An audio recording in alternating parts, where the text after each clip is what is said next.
everyone, to another Dumpster Talk episode. We're here joined with Dan, who is the CFO of Lancaster County Solid Waste Authority and Lancaster County Solid Waste Management Authority. And then Amanda, who is the HR director, right? HR director, manager of LCSWMA as well. So yeah, thanks you guys for joining us in the dumpster today. We're happy to have you guys. We had some other people from LCSWMA as well join us. Kelly, Karen, and Michelle the other week. So yeah, they were awesome as well in the dumpster. And yeah, thank you guys for joining us. Thanks for having us. Yeah. Thank you guys. Glad to be here. Thank you guys. So yeah, do you guys just kind of want to give some background about kind of who you guys are and kind of what you do on your day-to-day at LCSWMA? Sure. Yeah, go ahead. I'll kick it off. So I oversee HR. There are 2 of us in our department, 108 or so employees.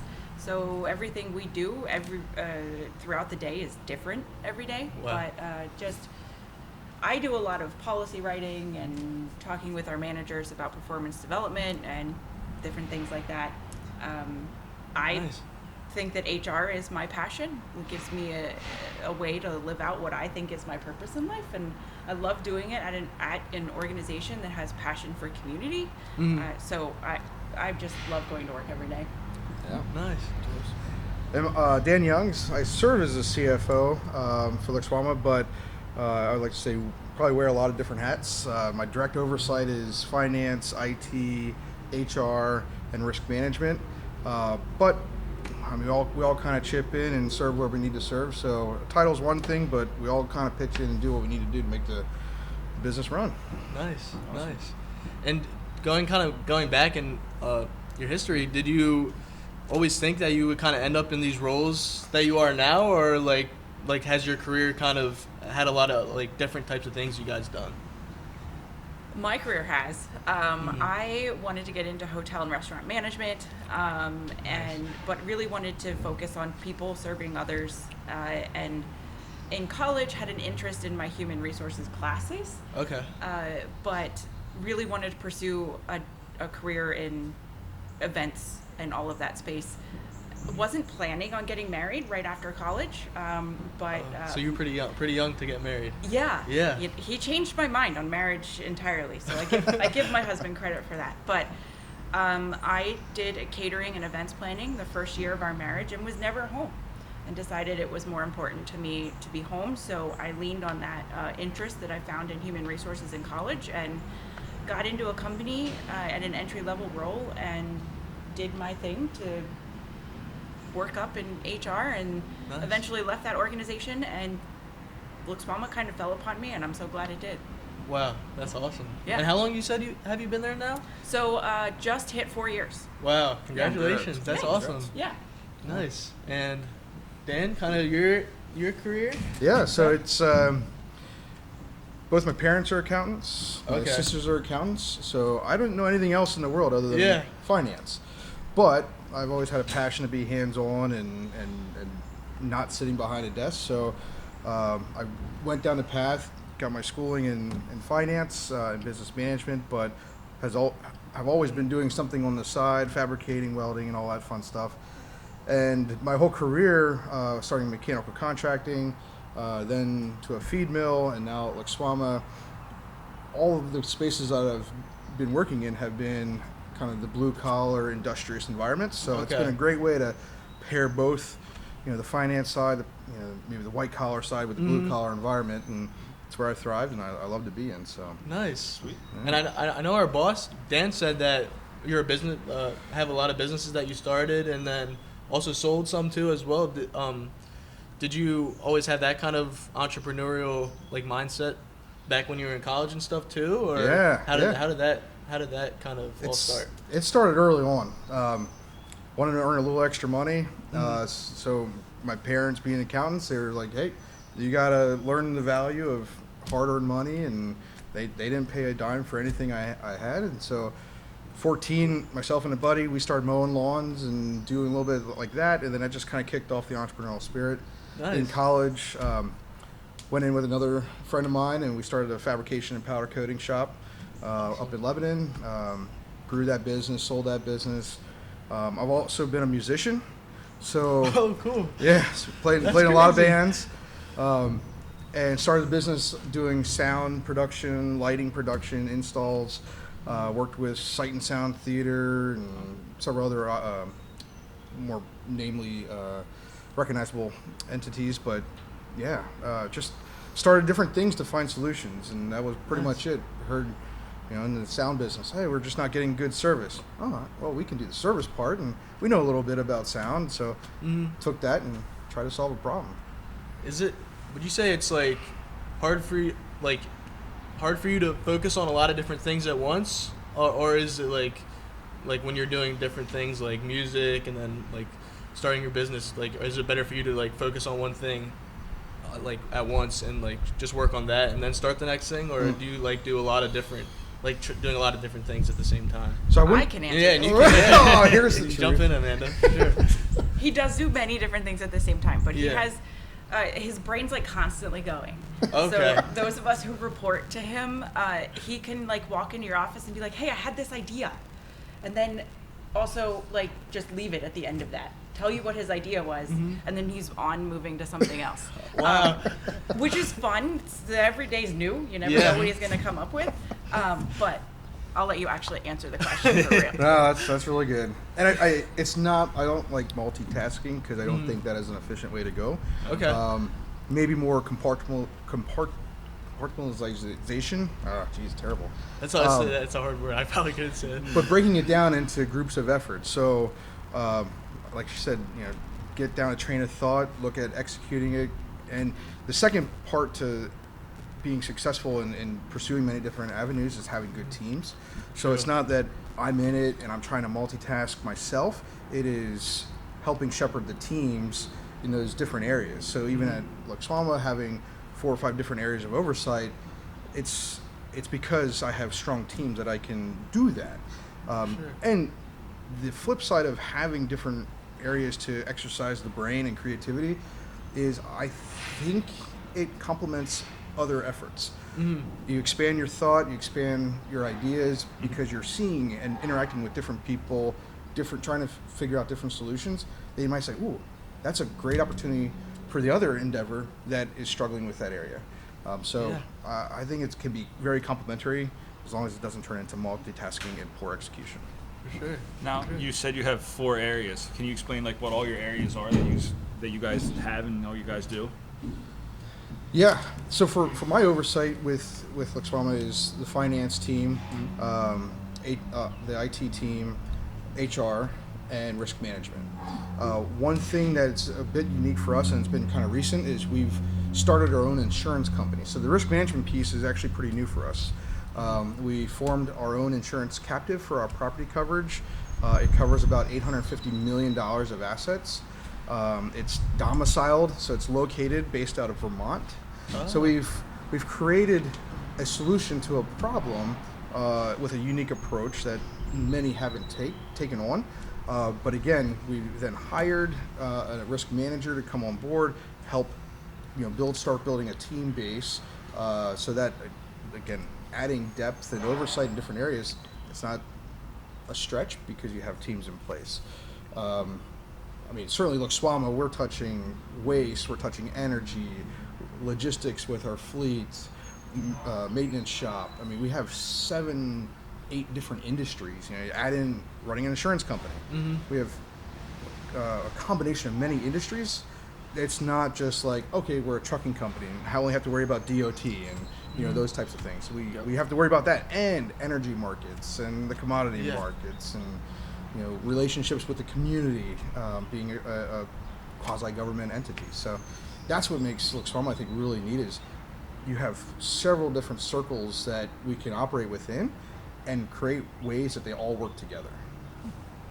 And all while maintaining environmental compliance and all of our permits and all of those needs at the same time. Yeah. I was gonna ask that, like, with all these different like initiatives and like financial initiatives you guys are doing, do you have to like keep in mind like the environmental and like sustainability part of that, and like how do you like go about like looking at starting a new initiative? Like, is that always in the back of your mind, kind of? Yeah, and you guys run different fuels and everything for your different trucks, all that too, don't you? Yeah. Track of that. Yeah. Yeah, that's. Yeah, I mean the ESG, the sustainability piece is on forefront. Even with like the captive, when we're talking to markets that are in London, Asia, Bermuda, I mean they're asking, hey, what are you doing on the environmental piece? What are you doing to steward the community from a social aspect? Obviously, the governance piece comes pretty natural for us, being a municipal authority. We have strict regulations that we have to follow. So you guys like work with the government as well too, kind of. Is that? Yeah, yes and no. I mean, Yeah. we are standalone. We operate as we need. We don't take taxpayer money. Okay. It's all fee based. So it runs kind of like a private enterprise, but at the same time, we have compliance obligations based on being a municipal authority. We can't just, it's not like maybe Dan calling a audible and saying, hey, we're going to do this. Yeah. We have to have support, justification, rationale behind it because we are strictly there to serve the community.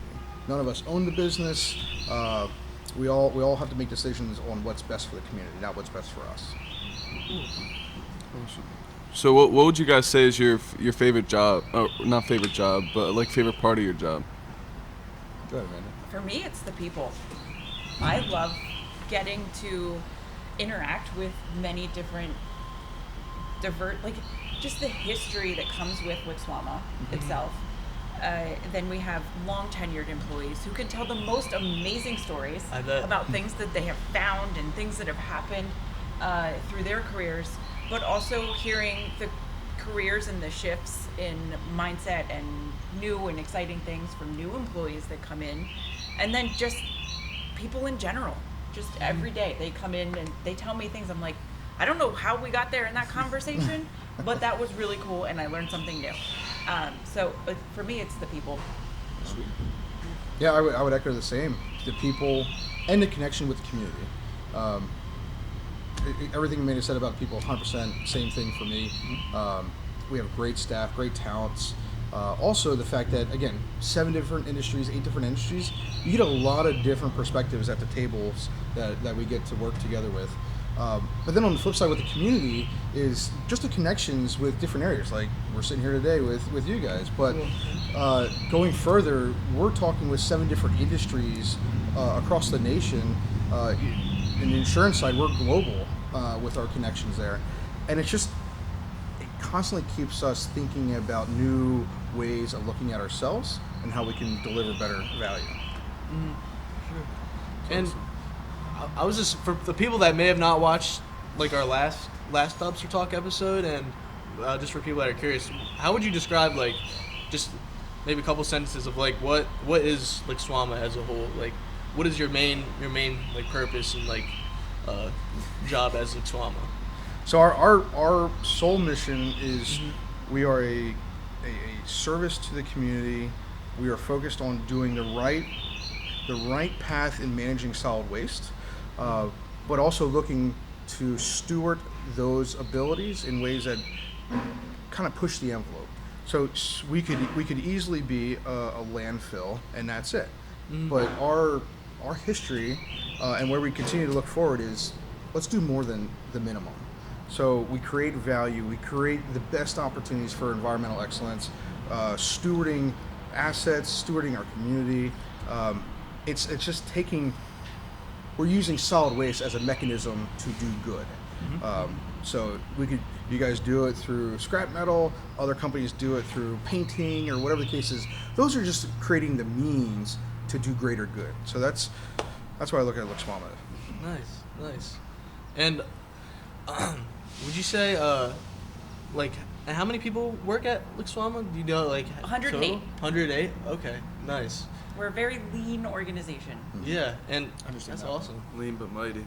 Oh Yeah, yeah, that's right. Oh yeah, and long tenured. Yeah. Yep. What's like pretty much from HR, like what I know from HR is like I know from like the office, Toby, like HR is like how do you like is it different, a lot different from that? And No. like, is actually not how, and like I don't know, is it hard connecting with like 108 different people and stuff and like getting to hear how they're feeling? Like how's that all work like with your job? For me, I think it's easy. Okay. Some people Nice. in HR are going to say it's really hard to connect with people. I make a point of going out on site. I put on my boots and I go out and say hi. I get to know, like I can tell you all 108 people I can tell you their names, their nicknames, at least those that they are okay with me knowing. And some of them even I know their wives and their wives' names, their kids' names. That's awesome. I get to know what they do, like hobbies.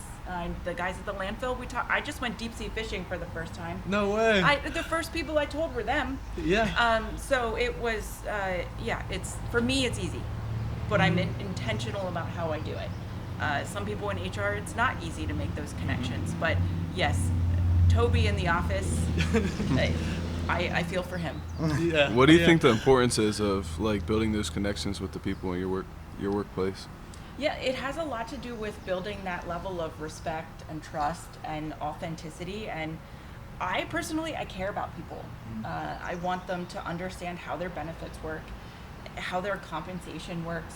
I want them to feel comfortable to come to me and say like, hey, my spidey senses are tingling about this or that. Like, what do you think I should do? Is there anything, I've tried X, Y, and Z. Can you help me with something? It's all about and helping people build themselves. Like, hey, I'm thinking about maybe doing this. Will that help build my career? Will it give me potential for something else? What do you think? It builds relationships, and it makes, you come here to Sahd and everybody's smiling, right? Like that is what it's about. For sure. And is it like for the workers, do you guys ever like try to show them like kind of more about like what they're doing, like as far as like sustainability and like how they're impacting the environment and stuff? Like do you guys try to like show them like what that is kind of? Yeah, we try. We definitely try. And they see it too. They're all out at the sites. They see it hands on every day. I like to share the story. We have one truck driver. If we have a meeting in the morning or whatever, he always ends the meeting by saying, let's go make energy. So Yes. they see it, they feel it, they know the purpose. Like, we all have a purpose in our roles. Cool. Wow. And I know like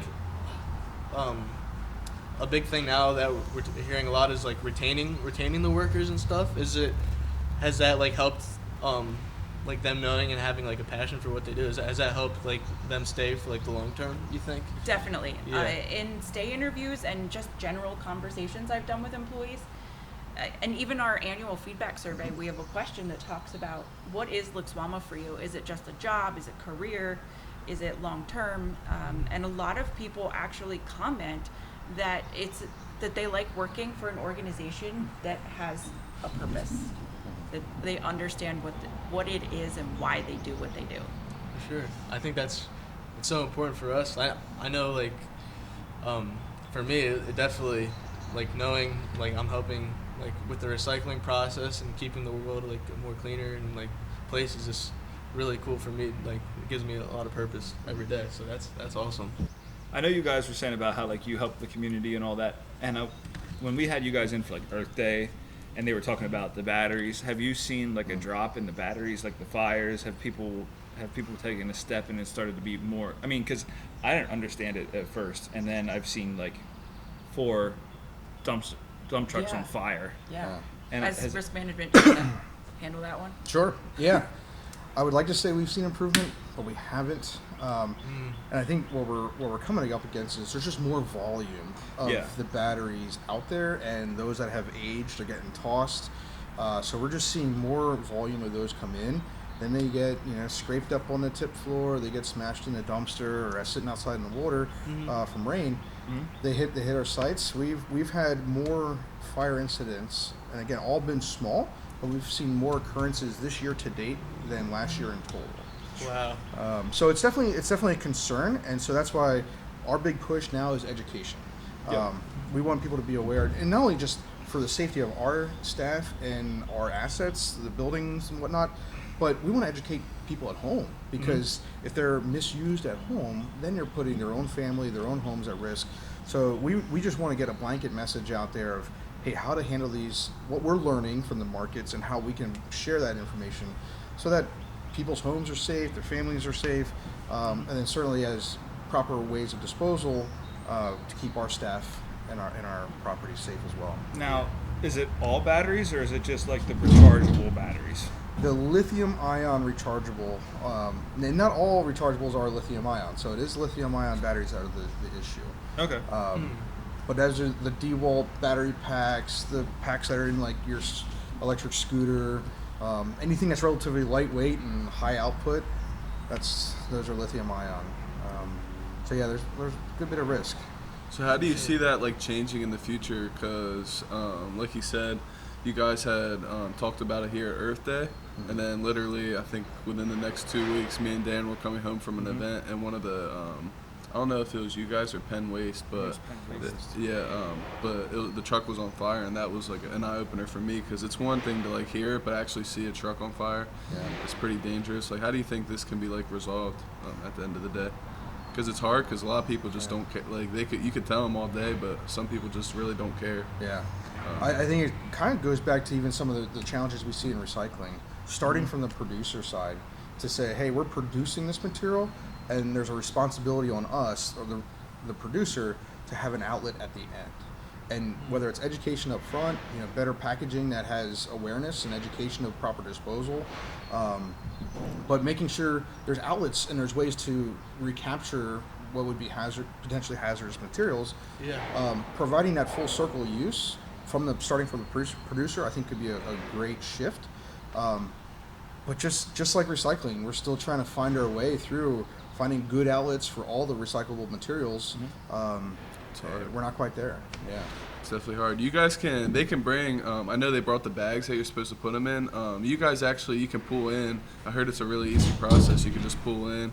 You don't even have to get out of your car. Yeah. Do you want to talk about the household hazard? Yeah, sure. So anybody that wants to come and drop off batteries in those bags or not, when they pull onto the site on Harrisburg Pike, if they follow there's blue signs overhead that say like TVs, electronics, oils, it guides paint. you there, kind of. Yep. Yeah. You follow that line around to the right. Sometimes there's a blue garage door, but usually it's open. And you just drive right into that garage door, and the staff inside there will help you out with whatever you brought in. Taking plenty of paint cans there for when I painted my house. Yeah. Yeah, it's a free service. Yeah. So It's awesome. it's all the county residents. We encourage people to do that. I was gonna say, I think it's even super simple. I think I even just popped the trunk and they took it right out for us, and they shut it, and then we were out on our way. Yeah. Is there any things like you can't take at all at LCSWMA, or is it most of the stuff kind of fair game? At HHW, we can't take anything from a business. It has to be from a resident, from home residential use. Okay. But I don't know too much about the permit over that. That's a good question. Almost everything we'll take. Now, certain things have to be prearranged. Yeah. Certain volumes or specialty or hazardous waste, we would work with our residual waste manager, and he can then provide the right guidance, because we might say we could bring it to one location but not another. So redirecting the waste to the proper location so we're not double handling it. Or we might just say, hey, this is something that requires certain specialty handling, and we would direct that person to a better outlet. So we have staff in place to help guide some of those high volumes. If you show up maybe with a tractor trailer load of tires, there might be a better way to divert that waste right to the off-taker versus going and being handling through us as additional costs. I always like we talked about in the last one, the process of like how you guys kind of like divvy out like the metal that you guys get. I always thought that was cool, because obviously here we take metal. Have you guys like always done that, or how's that kind of been like a big advancement for you guys, or improvement? As far as I know, that's always been something that we set aside. I think we've just gotten more efficient with it, and just be able now, we know how to better do it over the many years. But as far as I know, it's something that we've always tried to pull aside. It's always good. Yeah. And our operators, they're incredibly talented, just like your guys are. Yeah. Being able to pick through, sieve through the C&D that comes in.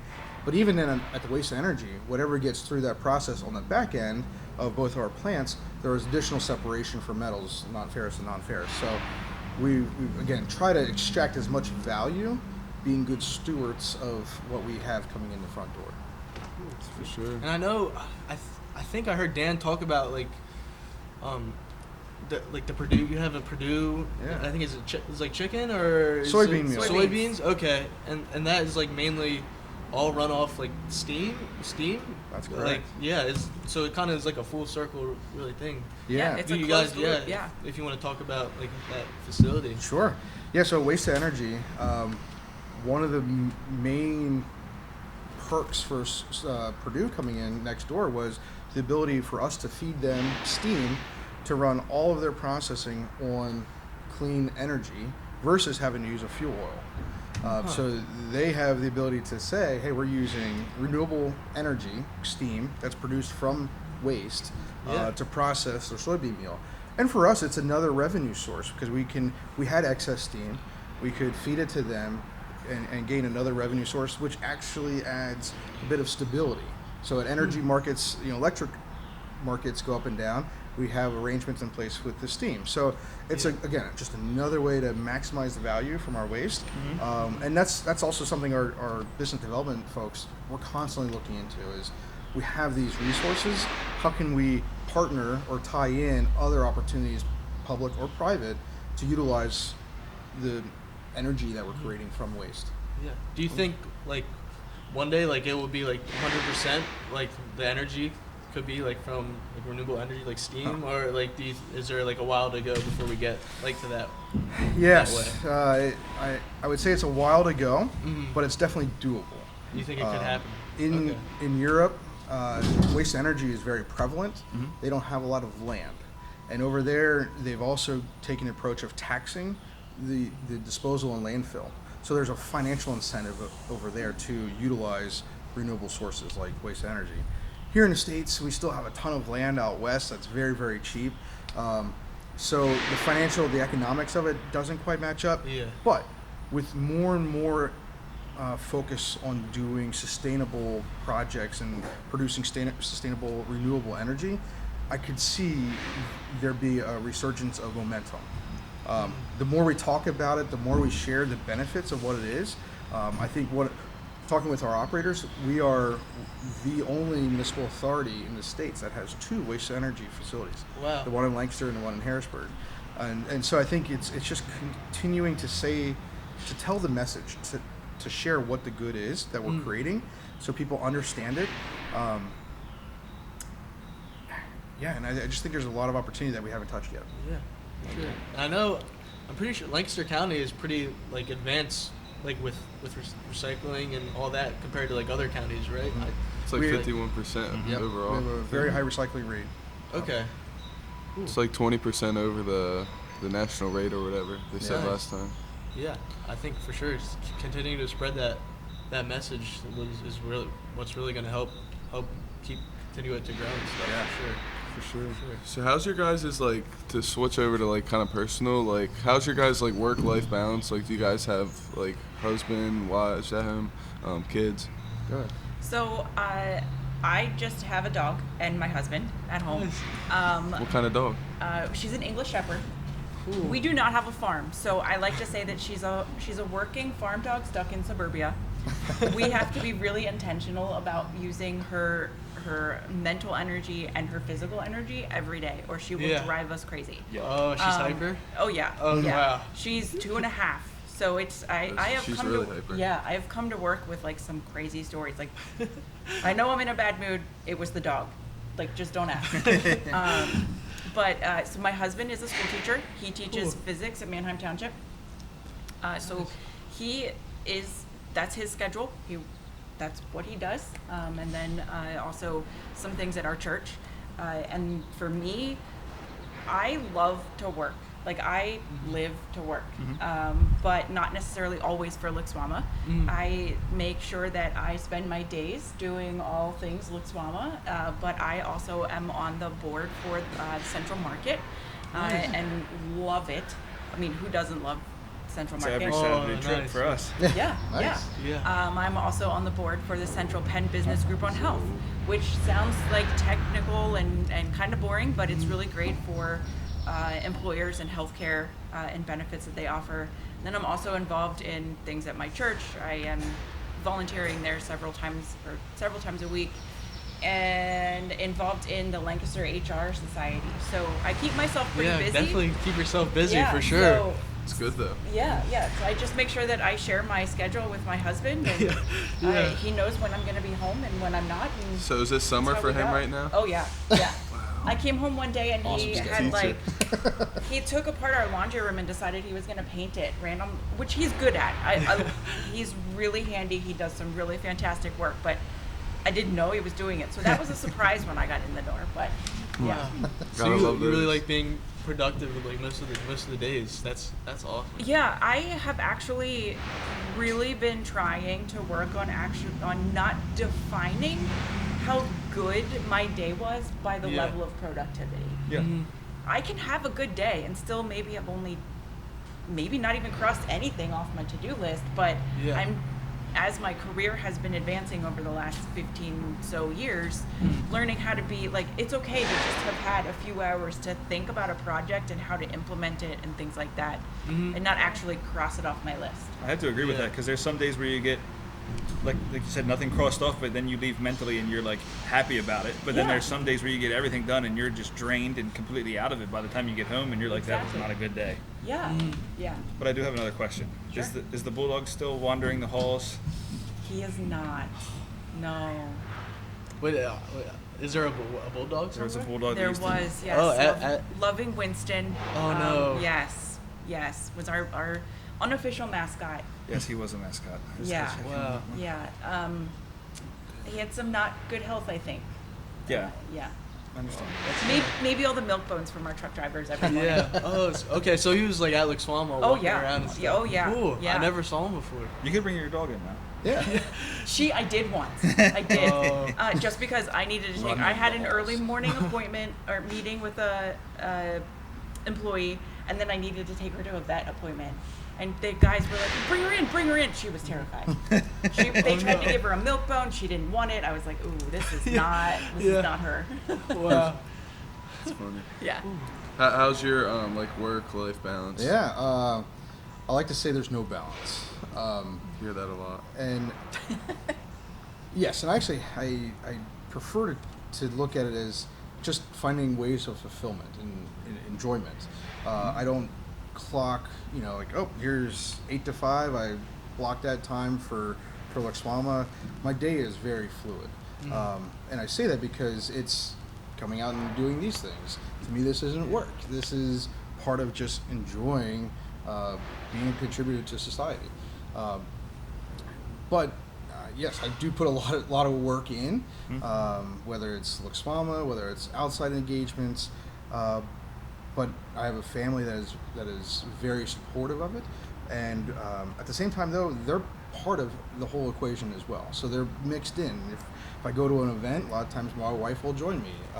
And same thing with her work. She's runs the Cancer Institute at Penn State Hershey Medical Center. Wow. Nurse by official trade. So her schedule's crazy as well. And so it's just coming and going, making life part of what we do.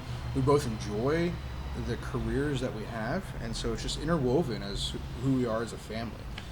We have strong support systems. I have a 9-year-old daughter, a 5-year-old son, and both our families are real close. I can see my parents' house from our house, and my in-laws are just down the street as well. So it's having that strong network, and again, that's why it's not feeling like, oh, I got to find a balance. I got to make sure I'm home at this time.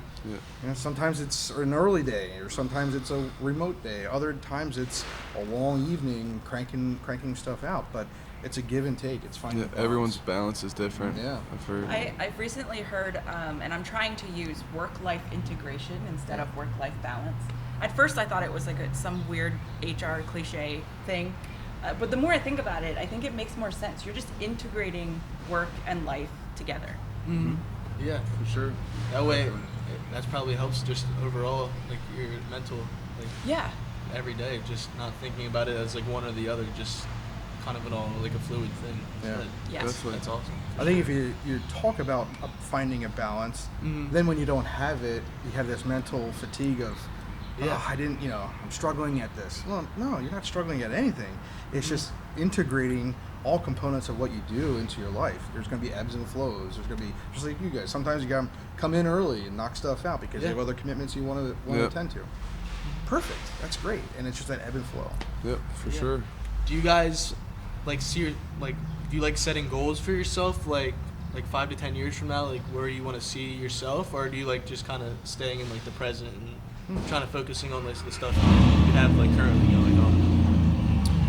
I am terrible at. Just wait till he goes away.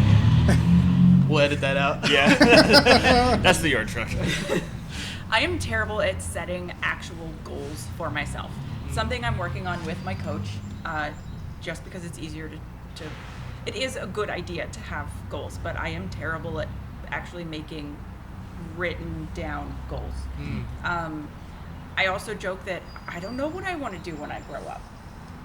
Same. Like, life has curveballs. I don't For know, sure. but I love what I'm doing in the moment, and that is all that matters to me. That's great. That's really cool. And I think for myself, I've gone away from very rigid goals to more broader sense type of goals, like being financially self-sufficient. There's many ways to do that, whether it's paying off the house early or picking up a side hustle or investing in property, whatever the case is, there's different ways to do it. So I've expanded kind of the goal sets in a way that doesn't pigeonhole me down one path. Also keeps my mind open to new things because we all have to pivot in some point. So goal today might not look feasible tomorrow because a new opportunity came up. Yep. All right, let's pursue that. Yep, that's And true. Do you have any like side hustles or anything you're doing right now, or any like other businesses you have, or is it just mainly focusing on your job right now? So again, work-life balance, it all plays together. I've personally been diving into real estate. Cool. Nice passive income opportunity, but really the mission behind the real estate, I live up in Lebanon County, and the properties that I've purchased, my goal is to create clean, safe, aesthetically pleasing homes for people. For sure. So it's not just get the home, crank it out, fill it, whatever. It's feeling my purpose in the community that I've lived in is taking it from blight, fixing it up, creating a good housing environment that's safe. It brightens up the downtown, putting some nice color on it. So trying to do good even in that area, but it's also just a nice way to build passive income. For sure.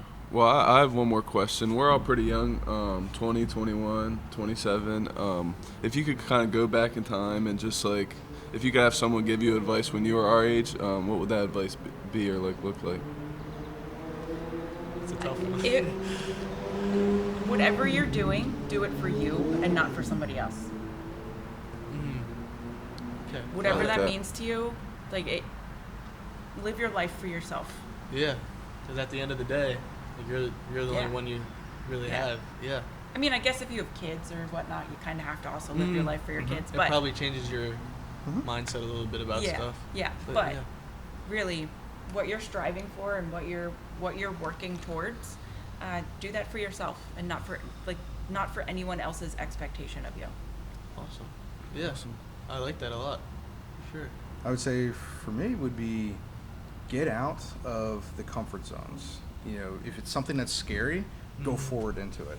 So whether that's building networks early, I can't tell you the immense value of networking, but just build networks, get out there, do a public speaking engagement, try something new that you thought you never would want to do or feared doing, because it'll stretch you. And for me, it took a lot of years to start figuring out the need to be stretched. So now I found it very enjoyable. Yeah. I feel like that's something I struggle with. Just, I don't know, thinking like about what other people are gonna think about it, or maybe I'm not good enough to do whatever a certain thing is. So yeah, I think just breaking past that and continuing to try to learn and grow from it. That's really cool. Yeah. I had one more question too. Unless Mason, do you have anything else? Just for like SWMA, we're talking about goals, but what would you like to see LCSWMA become in the year, just like in the years to come? Would like any more like initiatives or anything that you want to keep expanding on, or maybe new ones, or Yeah, do you great think question. do you think you kind of want to stay like just how you guys kind of are right now? It's a fantastic question, and we've done. The folks of the past and the teams that we have today have created something really special. Yeah. So one thing I always like to share is how do we continue to make a bigger impact with what we've already created? So you got this nugget of awesomeness. Yeah. How do you continue to expand the impact for good? So I think, again, that could be looked at many different ways. Is it growth in geography? Is it growth in certain investments into certain areas? Don't know what that looks like, but just we've got something going. How do we take that momentum, accelerate it, and make it a bigger impact? So, Sure. Perfect. That's awesome. All right. Awesome. Well, thank Cool. you guys for Yeah, coming yeah. on. Thank you guys for Awesome. joining Awesome. us Great. in the Good to be dumpster. Yeah. Hope you enjoyed it, and yeah, we'll We'll catch definitely you guys on the have next to do some more stuff in the future with Absolutely. LCSWMA, Oh, yeah. and yeah, just very appreciative of you guys. Thank you. a lot. Thanks, guys. Thank Yep. you. It's great. Thanks for for watching coming. us, guys. Have a good one.